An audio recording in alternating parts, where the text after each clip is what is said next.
눈에 보이는 것들은 모습을 드러내지 않은 것들로 만들어진 것이더라. 히브리서 11장 3절. 인류의 역사 속에 등장했던 통치구조, 혁명, 전쟁, 그리고 국가의 흥망성쇠는 실제로는 인간의 마음들에 심어진 생각들의 흥망성쇠의 관점에서 쓰일 수 있다. 허버트 후버. 상상의 비밀은 신비가들이 찾아 헤매는 풀어야 할 문제 중 가장 중요한 것이다. 최상의 힘, 최상의 지혜, 최상의 행복은 이 아득한 과거의 비밀을 풀어냈을 때 존재한다. 더글라스 포셋. 보이지 않는 곳에서 활동하고 있는 상상력이 창조의 힘을 가지고 있다는 것을 부정하는 사람과 논쟁을 하기에는 너무나 큰 간격이 존재합니다. 인간은 자신의 상상력을 이용하여 말 그대로 존재하지 않는 것을 존재 안으로 불러냅니다. 상상으로 만물을 창조했고 그런 활동이 없었다면 지어진 것 중에 어떤 것도 지어진 것이 없습니다. 그렇게 원인이 되는 활동은 물질적인 사건들을 끊임없이 만들어주고 있는 마음속 형상의 조합으로 정의될 수 있습니다.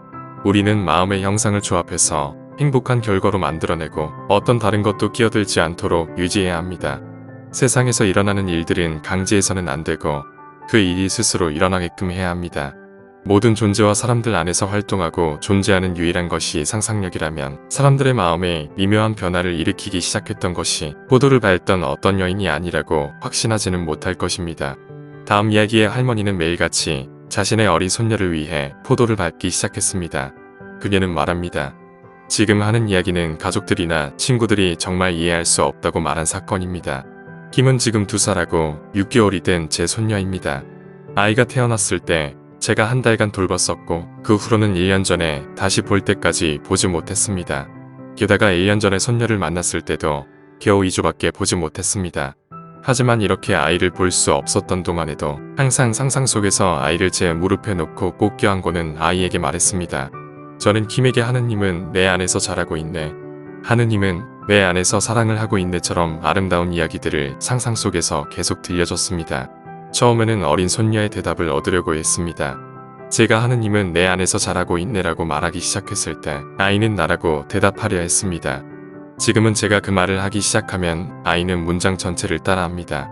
또 일어난 일은 상상 속에서 제가 아이를 무릎에다 놓고 돌본 지 몇 달이 지나자 상상 속의 손녀도 점점 더 자라고 무거워지기 시작했습니다.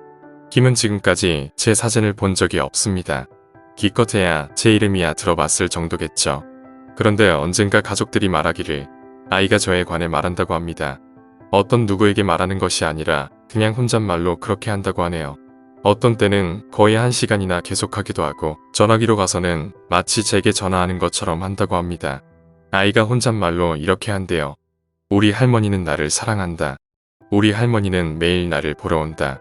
제가 상상 속에서 어떤 일을 했는지는 잘 알고 있지만 그런 일이 실제로 일어나니 저 역시 너무 놀랄 수밖에 없네요. 상상력이 풍부한 남자들과 여자들 모두는 그들의 마법의 힘을 계속해서 내보내고 있는 중입니다. 반면에 수동적인 사람들, 즉 강한 상상력의 생명을 갖고 있지 않은 사람들은 계속해서 강한 상상력을 가진 이들이 뿜어내고 있는 마법의 주문 아래 놓여 있습니다. 세상의 형체를 띤 어떤 것들도 상상 속의 원천으로부터 창조되거나 유지되지 않는다면 존재할 수 없습니다. 그래서 이 원천에 어떤 변화가 생긴다면 외부에 비춰진 것들도 내면의 변화와 조화를 이루어 변화됩니다. 상상을 통해서 혐오스럽고 불완전한 내면의 내용물들을 새로운 형상으로 대체하는 것은 새로운 형상으로 그 자리를 채워넣는 창조를 하는 것입니다. 만약 우리의 고귀한 이상만을 상상 속에서 고집하고 그것보다 낮은 것들에 만족하지 않는다면 이상은 반드시 승리를 거둘 것입니다.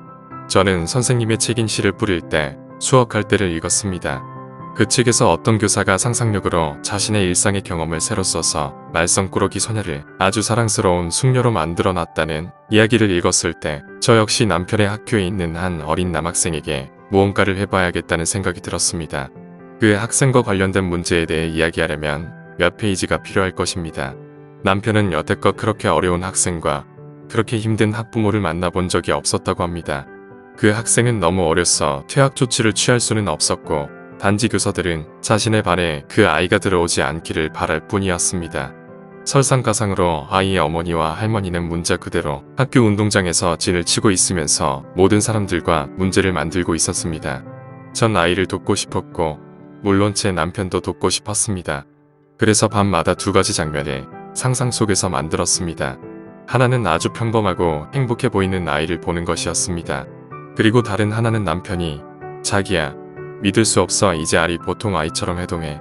그리고 그 두 여자들이 주변에 없으니까 정말 천국이야 라고 말하는 것을 듣는 것이었습니다. 이런 상상의 연극을 상영한 지 2달이 지났을 때 남편이 말했습니다. 학교 주변이 천국처럼 됐어. 제가 했던 말과 완전히 일치하지는 않았지만 충분했습니다. 아이의 할머니는 어떤 일과 연관되어 이 도시를 떠나야 했고 아이의 어머니도 같이 떠나야 했습니다. 게다가 새로 부임한 선생님이 아래 도전을 자신이 받아보겠다고 했고 그 아이는 놀랍게도 제가 상상했던 모습으로 점점 변화하고 있습니다. GP 우리가 사용하지도 않는 법칙을 주고 있는 것은 아무 소용이 없습니다.